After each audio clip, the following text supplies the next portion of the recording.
culture shock, Samurai Sruthi.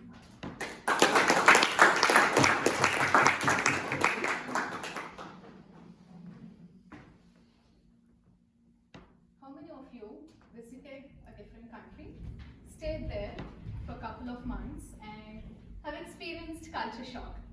Show of hands. Okay, a lot of them.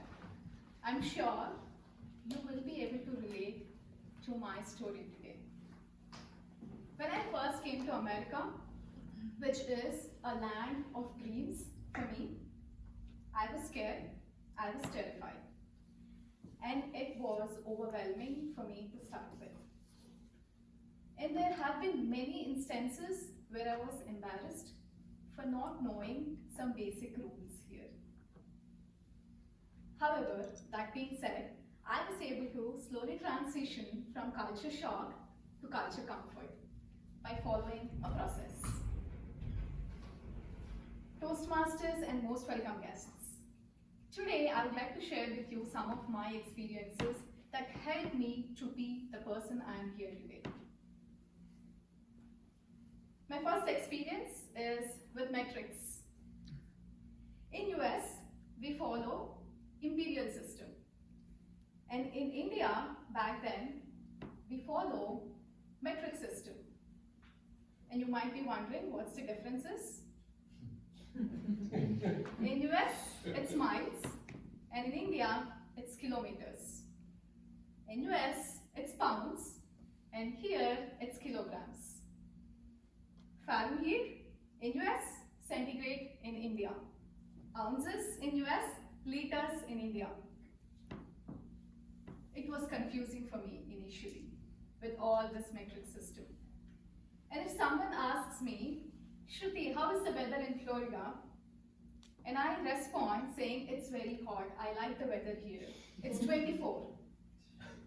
No one will understand what I'm saying because I'm not communicating in a number that is familiar to them. 24 degrees centigrade is 73 Fahrenheit. So if I say Fahrenheit, that is when they will be able to relate to me. And just not with metrics, I had issues with currency. How much is a dime? How much is a nickel? How do I calculate all the change? One day, I was at Publix. I piled all my groceries. I was waiting in the cashier line in my queue for my turn. And there comes my turn. The cashier swipes the items and she says, it's $5.75. That day I didn't carry my card, and I was planning to pay by cash. And this is what I did. Okay, $5 and then 75 cents. Okay, 25 quarter, and then I see a nickel, 25 plus 5, 30, and then I see a dime, 35 plus 10, 45. And the cashier was a little bit annoyed.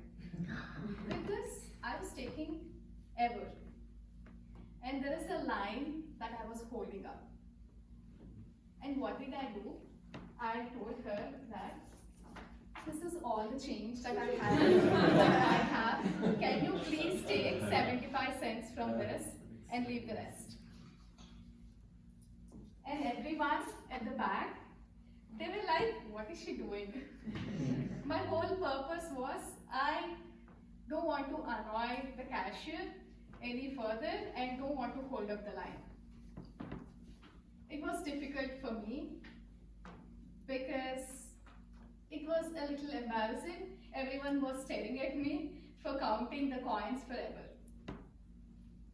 And not just with metrics and coins, be it a conversation, normal conversation that I have with my friends and colleagues at work. When it comes to sports, in India, cricket is very much famous, but it's not a happening sport in US. In US, baseball, softball, they're very famous. Not until I came to US, I realized that there is a game called baseball. So I wasn't able to have the connection with a couple of them when there was a conversation about sports, I used to take a step back. It took time for me. In India, what we call a football is called soccer in US. What we call as rugby is called American football. It was confusing again. That being said, some of the best practices I really love about this country. Number one, cleanliness. I was surprised to see all the roads very neat. No one throws trash randomly at different places.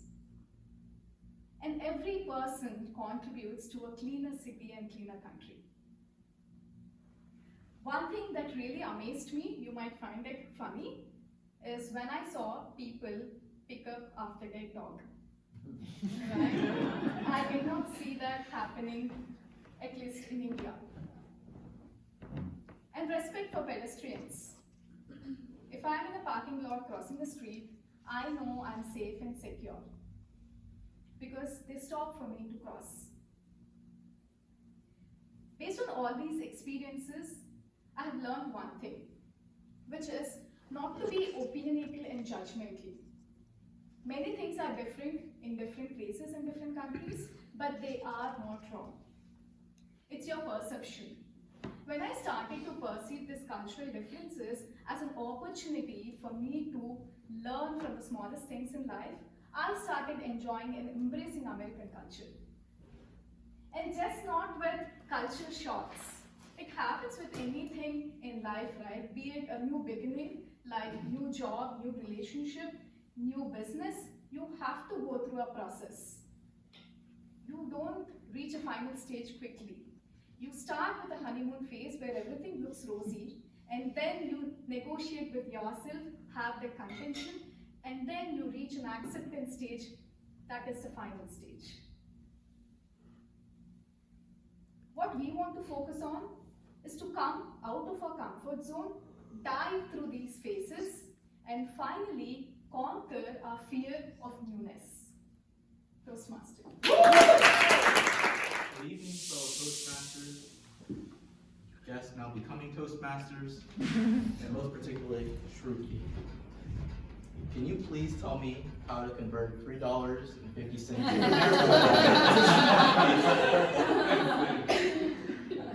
You had a very great speech. I thought that this culture shock was very relatable to the audience. Most of Americans are immigrants, and they at some point had to come into a new country and understand what they have to do to get along. And a lot of us in the audience were immigrants, so I thought this was a very relatable speech, and it was very enlightening to hear you talk about it. You started off, your intro was great. You had a question to engage the audience, and it was a good gauge of audience to see how many people were immigrants or not. And then you went through your speech very calmly, collectedly, with equanimity. Your speech was very organized. You talked about first just getting everybody on the same page about what you're going to talk about, and then what is it like between India and the US.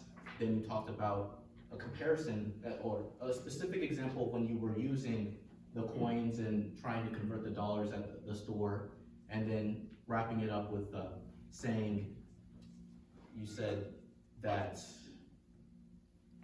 oh yes, you're just saying the goods and the bads about India and the US, and then just concluding out. What I really liked about your speech is how you smiled, and you did excellent use of pauses. You wanted me to catch you on your pacing. I think you did very well on your pacing. What I think you could have done to improve was, I think you could, at the beginning, boosted your voice a little bit more. I thought during the whole speech, it was kind of more of a conversational voice. So try to project a little bit more and try to raise your voice up and down a little bit. But otherwise, I thought everything was very well. You had a lot of humor that engaged the audience, and you definitely showed the feelings and experiences that you gained as coming to the US. And I'd like to hear more from you. Woo!